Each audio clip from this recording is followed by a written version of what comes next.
Hello friend, मेरा नाम captain Irfan है और आज मैं आपको बहुत आसान तरीका बताने जा रहा हूँ कि आप किस तरीके से मर्चेंट नेवी ज्वाइन कर सकते हैं अगर आपने अपना 10th कंप्लीट किया है तो। और इस वीडियो में मैं कवर करूँगा कि एजुकेशन की क्वालिफ़िकेशन क्या रहेगी ये कोर्स के लिए, ये ड्यूरेशन क्या रहेगा, मेडिकल की क्राइटेरिया क्या रहेंगे, उसके बाद में फिर एंट्रेंस कब होगा इसका, ये सारी डिटेल मैं इस वीडियो में कवर करने की कोशिश करूँगा। तो स्टार्ट करते हैं।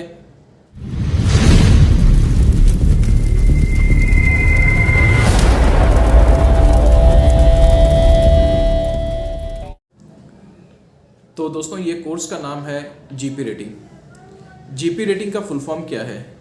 जीपी रेटिंग का फुल फॉर्म है जनरल पर्पस।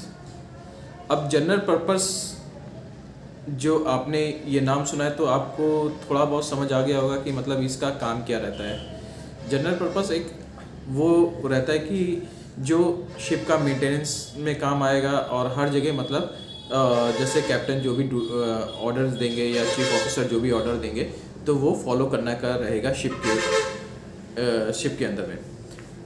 तो इसमें बता देता हूँ कि इसकी जो ट्रेनिंग रहेगी वो आप कहाँ से कर सकते हैं और मेडिकल का क्या रहेगा,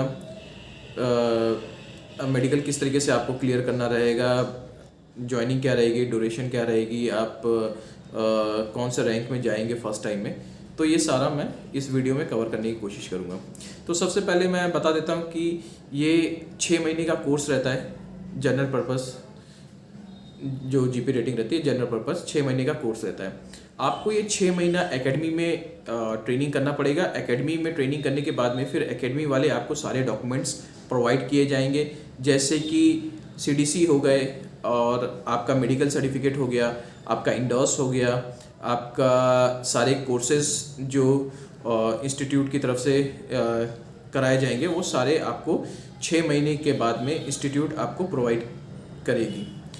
अब ये इंस्टीट्यूट कहाँ से आप मतलब ये ढूंढ सकते हैं इंस्टीट्यूट? तो जो ये इंस्टीट्यूट हैं वो आप गूगल के ऊपर में सर्च कर लीजिए। आपको जस्ट टाइप करना पड़ेगा मरीन एकेडमी, तो आपको सारे जितने भी ऑल ओवर इंडिया हैं वो सारे एकेडमीज नेट पे शो करने लगेंगी। ख़ास तौर पे ज़्यादातर ये बॉम्बे के अंदर में है, कलकत्ता में, विशाखापट्टनम में, दिल्ली में, लखनऊ में, कोचीन में। तो जहाँ पे भी आपको नज़दीक रहे आप वहाँ से उस एकेडमी में जाके सारी डिटेल वगैरह पूछ सकते हैं। अभी जो नेक्स्ट बैच स्टार्ट होने जा रहा है वो जुलाई में होएगा। तो जुलाई से ये 6 महीने का कोर्स रहेगा। उसके बाद में इसमें एंट्रेंस एग्ज़ाम होता है। आपको एक एंट्रेंस एग्ज़ाम देना पड़ेगा और इसमें जो आपकी क्वालिफ़िकेशन रहेगी वो क्वालिफ़िकेशन आपका रहेगा 10th, या आपने 10th कंप्लीट किया है तो भी चलेगा, आपने 12th कंप्लीट किया तो बहुत ही अच्छा है। और आपकी एज जो है वो 17.5 साल से कम नहीं होनी चाहिए। 17.5 साल से लेके आप 25 साल की एज तक आप इसमें एलिजिबल रहेंगे एज में, कि मतलब आप उसमें आप अपना ट्रेनिंग के लिए अप्लाई कर सकते हैं एंट्रेंस एग्ज़ाम के लिए।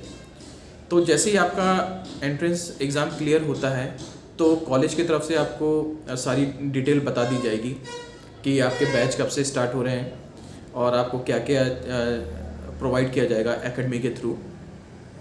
तो ये सारी चीज़। दूसरी बात, आपको मेडिकल का रहेगा। ये मत सोचिए कि मेडिकल बहुत टफ होता है, ये नहीं, सिर्फ नॉर्मल मेडिकल रहेगा। और मेडिकल में आई साइट जैसे 6/6 या 6/9 ये होनी चाहिए, लेकिन कलर ब्लाइंडनेस नहीं होना चाहिए। तो और आपको फिट होना चाहिए। उसके बाद में जब आप मेडिकल फिट रहेंगे तो आपके जो नेक्स्ट प्रोसेस रहेगा फिर वो स्टार्ट हो जाएगा। तो पहला टॉपिक मैंने कंप्लीट किया कि आपको कौन कौन सी एकेडमी आपको मिल जाएंगी, कहाँ कहाँ एकेडमी मिल जाएंगी आपको। दूसरा टॉपिक आपकी क्वालिफ़िकेशन क्या रहेंगी। तीसरा टॉपिक मेडिकल में आपका कैसा रहेगा, जैसे फिट अनफिट जो भी है। तो मोस्टली मैंने देखा है कि ज़्यादातर कैंडिडेट फिट रहते हैं। उसके बाद जो इसकी फ़ीस है, मैं आपको ये बता देता हूँ कि आप एकेडमी में जाके सर्च कीजिए। हर एक एकेडमी का डिफरेंट फ़ीस होता है, 19-20 होता रहता है हर एक एकेडमी में, मतलब एक्यूरेट कोई नहीं बता पाएगा। आपको जो एकेडमी अच्छी लगे उस एकेडमी में आप जाइए। लेकिन मैं ये भी आपको क्लियर करना चाहता हूँ कि स्टार्टिंग में किसी को भी मतलब पेमेंट मत कर दीजिए कि आप जो रजिस्ट्रेशन फ़ीस के लिए इतना पे कर दीजिए, या आजकल कई एजेंट मार्केट में हैं तो वो भी मतलब बोलते हैं कि सर मेरे को इतना पेमेंट स्टार्टिंग में कर दीजिए, रजिस्ट्रेशन फ़ीस है 1500, 2000 वगैरह। ऐसी बड़ी एकेडमी कोई भी रजिस्ट्रेशन फ़ीस नहीं लेती। वो डायरेक्ट आपको एंट्रेंस एग्ज़ाम के लिए मतलब बुलाएंगी। एंट्रेंस एग्ज़ाम का जो फ़ीस रहेगा वो आपको पे करना पड़ेगा। तो उसके बाद में फिर आपको ये चीज़ और चेक करनी पड़ेगी कि वो एकेडमी कैसी है। जब आप एकेडमी में जाएंगे तो वहाँ से लड़के लोगों से पूछिए कि सर ये एकेडमी में प्लेसमेंट कैसा रहेगा, इनके टीचर्स कहते हैं कैसे हैं। तो वो सारी चीज़ें आप वहाँ से गेन कीजिए। दूसरी चीज़ मैं बता देता हूँ कि आपको सडनली शिप नहीं मिलती है। अगर एकेडमी आपको ऑन बोर्ड चढ़ा रही है तो बहुत ही अच्छा है, और अगर ऑन बोर्ड नहीं हो पाया किसी रीज़न से तो आपको खुद ही शिप ढूंढनी पड़ेगी। मेरे 1-2 वीडियो के बाद में मेरे पास में फ़ोन भी आए थे, तो वो लोग मेरे से ये पूछ रहे थे सर मेरा डायरेक्ट मैं शिप पे चला जाऊंगा, वैसा कुछ है। तो मैं बता देता हूँ कि बिना ट्रेनिंग के किए हुए कोई भी आपको शिप पे नहीं भेज सकता। फर्स्ट आपको कोई सा भी ट्रेनिंग करना पड़ेगा, जैसे जीपी रेटिंग हो गई, इसमें कई ट्रेनिंग है।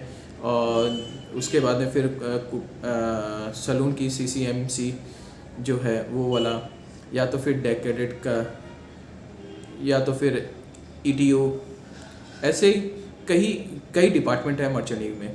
लेकिन जो सबसे स्टार्टिंग है उसके बारे में मैं आपको ये बता रहा हूँ कि ये सिर्फ आप जैसे आपने 10th कंप्लीट किया तब भी आप ज्वाइन कर सकते हैं।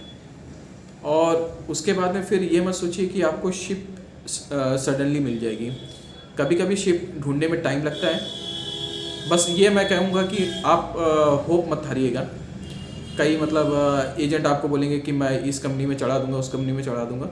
लेकिन सबसे पहले आप अपना ट्रेनिंग कंप्लीट कीजिए, बेस्ट एकेडमी में जाइए, और एक अच्छे फ्यूचर के लिए आगे के लिए गोल कीजिए कि मेरे को अच्छी सी ट्रेनिंग कंप्लीट करनी है और मेरे को आगे तक बढ़ना है। अगर आप अच्छी एकेडमी में जाएंगे तभी आप आगे सक्सेस कर पाएंगे। और अगर मेरे इस वीडियो में अगर आपको कोई और डाउट है तो आप कमेंट बॉक्स में लिखिए। और thank you, all the best आपके करियर के लिए। Have a nice day.